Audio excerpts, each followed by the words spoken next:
Реакция жылдамдығына есептер шығарамыз. Температураны әр 10 градусқа көтергенде реакция жылдамдығы 2 есе артады. Реакцияның температурасын 100-ден 200 градусқа көтергенде реакция жылдамдығы неше есе өседі. Алдымен есептің берілген жасаймыз. Гамма тең 2 есе артады деп тұр. 2-ге тең. Бізге температуралар беріліп тұр. Берілгенде температура 100 градусқа тең. Бірінші температурамыз, екінші температура 200 градусқа тең болып тұр. Бізге жылдамдық табу керек. Алдымен формуланы жазамыз. О тең гамманың Т2 минус Т1 дәрежесінде 10 бөлінген 10.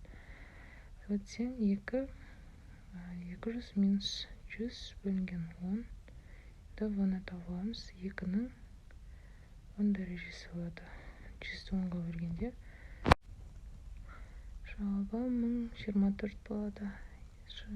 Бізге жылдамдық 1024 есе